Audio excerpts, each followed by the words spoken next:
Hello et bienvenue à ma chaîne, Histoire mystérieuse. And my name is Rachel Ladouceur.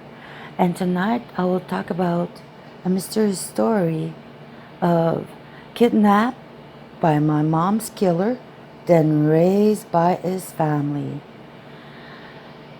Heather Robinson, 35, tells her story in her own words. Dread stirred in the pit of my stomach, like I was walking down a dark alley in the middle of the night and could sense a predator hot on my heels. But at age 15, I wasn't dashing down a back street. My smiley Uncle John was spinning me around the dance floor at his son's wedding. Uncle John was my dad's, Don's favorite brother, a father of four and a grandpa. He coached kids, sports game, taught Sunday school, and was a scout leader. But he gave me the creeps. Luckily, living a 6-hour drive away, we hardly saw him. One night soon after the wedding, I was sitting by the phone waiting for my friend to call. It was around 9 p.m. and that in my mom, Freda's house, rules were no calls this late.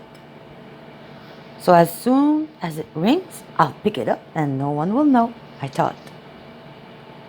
Whipping the receiver to my ear when it trilled, I found Dad had already answered the phone upstairs and was talking to Uncle John, son-in-law. John's been arrested, he was saying. The cop believe he may be connected to Heather's mother. Since I was little, I'd always known I was adopted as a baby. I loved my parents. But I always dreamed of one day finding my birth mom. As I was eavesdropping on the phone, I heard my uncle had been charged for the murder of 5 women whose beaten bodies had been found in barrels on his farm and in his storage locker. Police had also connected him to 4 other missing people, including a 19-year-old woman named Lisa Stassi and her 4-month-old daughter, Tiffany, who disappeared in January 1985. Now the cops suspected that Lisa was my biological mother, and the baby was me. Are you kidding? Is this some kind of prank? Dad explained. I could practically hear his brain ticking as he tried to process the horrific information from my uncle. I didn't need any time at all. It made perfect sense. Why would I feel so repulsed when I was near Uncle John if there was nothing to be afraid of? Upstairs, it was like John had lobbed a grenade into our home. Tears shone in my stoic dad's eyes while Mom ran about searching for my adoption paperwork. What did John do? How could he do this? She cried. It was clear my parents had no clue of John's crime. I don't want to lose you, Dad choked out to me, tearfully. It turns out my parents had tried to conceive for 5 years and were in talks with several adoption agencies when family members suggested John could help. A savvy businessman, they thought. He'd know lawyers who could organize a private adoption. Then 18 months later, out of the blue, John had called my parents saying a young single mother had died by suicide and her infant daughter was up for adoption. John had said, "You have to come now to get the little girl." So my parents had gone to pick me up, paid the adoption fees to Uncle John, and signed paperwork. A family snap taken showed a grinning Uncle John bouncing me on his knee. The following weeks went by in a blur. The police took samples of my DNA plus finger and footprint to compare them to the hospital record of baby Tiffany. What if they take me away from Mom and Dad? I panicked. When the result came back, There was no denying the truth. I was Tiffany Stassi. My adoption papers were meticulous forgery that had duped my parents and everyone else. Many a bang on our door at all hours. My friend cut all ties. Their parents too scared to be associated with my family. And I started homeschool. Then, about a month later, my uncle John was officially charged with murdering my birth mom. My loving parents prepared a statement. Our deepest sympathies go out to the other families victimized. We too have been betrayed by this man.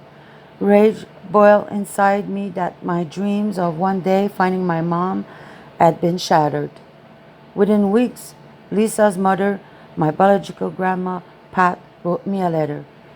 She'd been on the news too.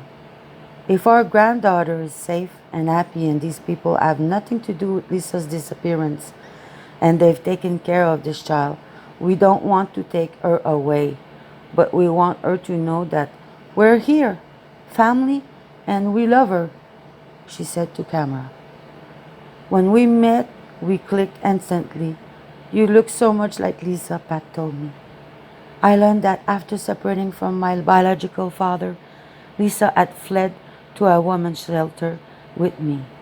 That's where she'd met John, who was posing as a philanthropist, who'd started a program to help women down on their luck. A fake. He ordered her a job. He offered her a job, an apartment, and childcare. In the meantime, he put us up in a motel. On January 8, 1985, Lisa had taken me to visit her sister-in-law, Kathy. The next day, John had picked us up from Kathy's to go back to the hotel. My mother was never seen alive again. But soon after, her family began to receive typewritten letters, supposedly from her. I've decided to try and get away and make a good life for me and Tiffany. One read, although her body was never been recovered, authorities believe John had bludgeoned her to death in the motel room, likely in front of me. It also came out that John had doctored my date of birth. Instead of October 12, 1984, he'd actually been born more than a month earlier on September 3rd. At least I'll be 16 sooner, I thought. But when my birthday arrived, instead of celebrating my sweet 16, I locked myself away in my room and cried. 2 years on, a jury found John Edward Robinson, 56, guilty of killing 3 women, including my mom. Over a period of 15 years, he was sentenced to death in the U.S. Soon after he pled guilty to 5 further counts of murder, would he take the location of where he buried my mother to his grave? Age 18, I was legally adopted by my parents. As an adult, I was careful who I told about my past. When one boyfriend's mom found out, she gave me an ultimatum. If you don't leave my son, I will contact the press, she threatened me. Devastated, I broke it off a decade on. I befriended Roberto at the mall where I work, and it was love at first sight for me. Texting, he shared that he wasn't feeling his best. If you're having a bad day, read this. I replied, sending him a link to my serial killer uncle's Wikipedia page. 15 minutes later, sweet Roberto showed up with comfort food and wrapped me in a hug. We started dating and married just a few months later on Valentine's Day 2013. I became a stepmom to his 2-year-old boy. Before long, we gave him a little brother. For seven years, I stayed silent about my past despite offers to speak publicly. Then, coming up to the 20th anniversary of John's arrest, with my beloved parents' blessing, I agreed to film a documentary. Lisa's mom, Pat, who had become incredibly close with, had recently died. But the producer showed me some old footage of her reading an excerpt from a baby book Lisa had lovingly compiled for me. When you are old enough to read this, I hope you will still be feeling the love I have for you because it's a love stronger than life itself. It hurts that I'd never get to know my mother. Now 75, John Robinson is appealing his death sentence in the U.S. For me, real justice will be finding Lisa's remains and giving her the burial she deserves. Visiting the now empty space where the motel once stood, the place I last saw my mom as a baby, I made a promise. I'll find you, I whispered, and I will. John had several victims under his vest. One in 1984, Paula Godfrey, 19. She answered a job ad for a sales rep position that Robinson had placed in the paper. He hired her and told her she'd be traveling for training. She disappeared and her body has never been found. 1987, Robinson hired single mom Catherine Clampett, 27, who vanished. Her remains have never been recovered. 1993, Beverly Bonner, 49, left her husband to be with Robinson, to be his mistress. When she disappeared, Robinson kept cashing her alimony check. Her remains were stuffed into a barrel, which was discovered at his storage facility. In 1994, Robinson murdered Sheila Fate, 45, and her daughter Debbie Fate, 15, who had cerebral palsy. Then he claimed their welfare payments. Their bodies were found in barrels at Robinson's storage facility. In 1991, Robinson met 21-year-old student Isabella Luica online. Her remains were found on Robinson's farm. In 2000, Suzette Troutin, 28, was hired as a caretaker for Robinson's elderly father, who'd been dead for many years. Her body was also found at Robinson's farm.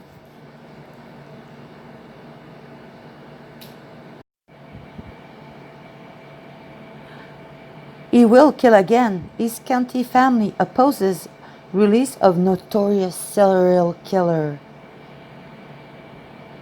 The family of an East County man murdered in 1983 by a notorious husband and wife serial killer team wants to make sure the convicted couple stay in prison for the rest of their lives. John Hillier, who grew up in Lakeside, was shot and killed in Santa Rosa, California in January 1983. He was 30 years old at the time of his death. One of three victims of a couple that came to known as the San Francisco witch killer, because the killer thought they believed their victims were witches. Suzanne and Michael Bear Carson confessed to the murders after their arrest and were convicted in 3 separate murder trials. They were eventually sentenced to 75 years of life in prison. On Wednesday, Michael Carson, 69, will have a parole suitably hearing at Mule Creek State Prison, which is east of Sacramento. He has been incarcerated there since 1984. You don't really understand how that feels until it happens to your family, said Diane Winder. Hear our sister, who now lives in Spring Valley. I was in shock. I couldn't believe this could happen. John Hillier picked up the couple as they were hitching, eventually offering them shelter. Days later, though the three got into an argument, she claimed her husband had to kill him because he inappropriately touched her, which I'm sure he didn't, Winter told NBC7. They may have sat together and his leg touched her leg and she used that as an excuse. Winder said her brother was shot at point blank range as he begged for her help. How can there be people like that on this earth that would do something so awful to kill somebody? Said John's brother, Danny Illier, who now lives in Utah. To me, that's just beyond my imagination. John Illier, sibling, hoped to be able to voice their opinion at the hearing via Skype, which is being utilized due to COVID-19 restriction. I really don't think they have a chance in hell to get paroled, Danny Illier said. I think he would kill again because that's all he knows, Winder said. This will be the first parole hearing for Michael Carson. In June 2005, he voluntarily waived a suitability hearing for 5 years. Susan Carson, 78, also remains incarcerated. She was denied parole in December 2015 for 15 years. Her next hearing is tentatively scheduled for December 2030, according to the California Department of Correction and Rehabilitation. Carson's daughter, who lives in Riverside, is also speaking out against her father's release. You don't address mass incarceration by releasing the less than 1% of prisoners who are serial killers. Jen Carson wrote in an email to an NBC7, "My father, Michael Bear Carson, hunted young, beautiful, innocent victim. Is a predator who killed and he will kill again. I oppose my father's parole." Carson was denied parole Wednesday, 27, 2020. Jen Carson offered the statement following the decision. "I spoke out about against my father's parole because I believe he would kill again if released. We may never know how many people were killed by my father, Michael Bear Carson, or where they are buried today. They were justice for the three known victims, Karen, Clark, and John, and future violence was prevented." Thank you for listening to my channel, and I hope that you do like my videos, and if you do, please subscribe. It's free. And my name is Rachel Ladouceur, and thank you for listening to my histoire mystérieuse. Ciao.